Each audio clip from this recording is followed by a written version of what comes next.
की पाठशाला। बच्चों, आज की अपनी इस वीडियो में हम पढ़ेंगे महाभारत के बारे में।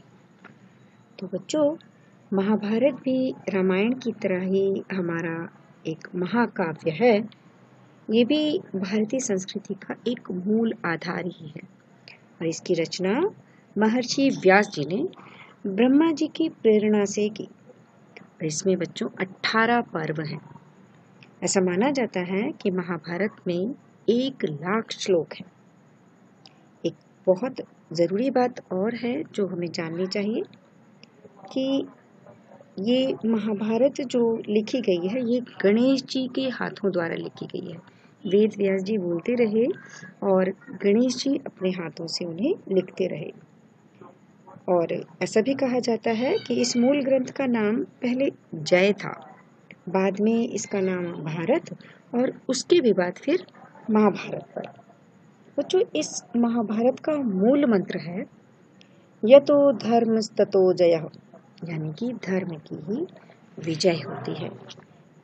सत्य है बच्चों, हमें ये सबक लेना चाहिए इन ग्रंथों से कि धर्म के रास्ते पर चलने वाला कष्ट जरूर भोगता है, परंतु विजय अंत में उसी की ही होती है।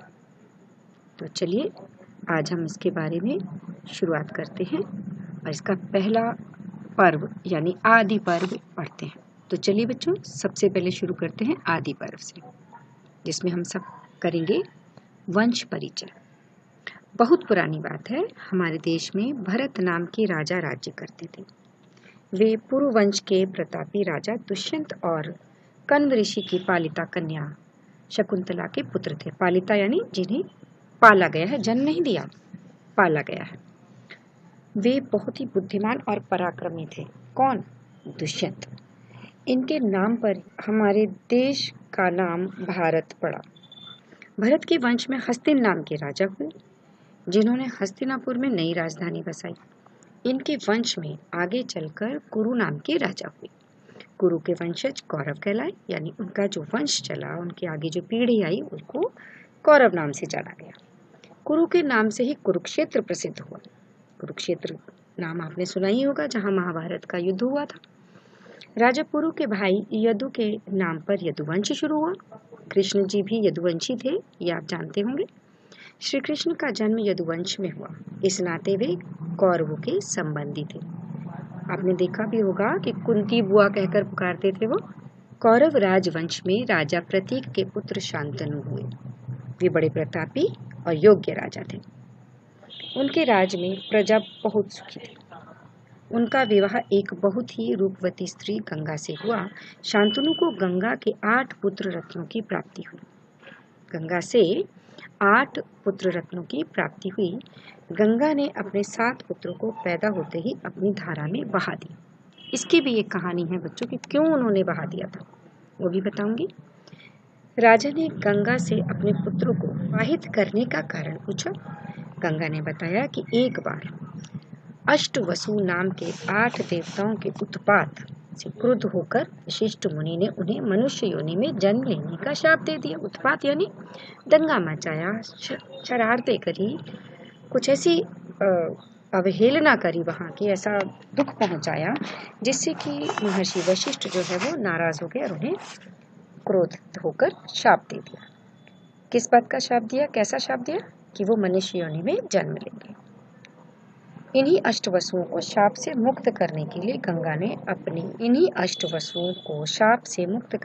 गंगा ने उनकी मां बनना स्वीकार किया। 8वें पुत्र को शांतनु ने बहाने न दिया। तब गंगा इस बालक को अपने साथ ले गई और उसका नाम देवव्रत रखा। उन्होंने परशुराम और वशिष्ठ द्वारा इस बालक को धर्म, नीति, ज्ञान और शस्त्र चलाने की शिक्षा दिलाई। यह बालक पराक्रमी योद्धा के साथ साथ धर्म, दर्शन और नीति में का भी विद्वान हुआ। इतना आपको समझ में आया होगा बच्चों। एक दिन शांतनु गंगा तट पर घूमने गए।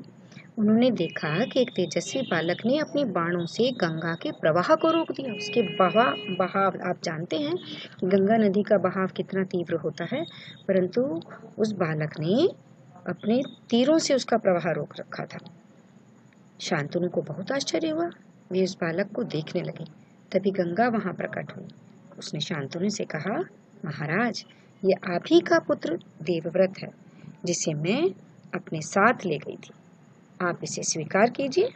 महाराज शांतनु को उनका पुत्र सौंपकर गंगा चली गई। देवव्रत को पाकर शांतनु बहुत प्रसन्न थे। देवव्रत अत्यंत उदार, बुद्धिमान और विचारशील युवराज था। महाराज शांतनु ने देवव्रत को अपना उत्तराधिकारी घोषित किया। उत्तराधिकारी यानी अपना वारिस, कि उनके बाद गद्दी पर देवव्रत बैठेंगे। तो बच्चों, ये आपको समझ में आ गया होगा।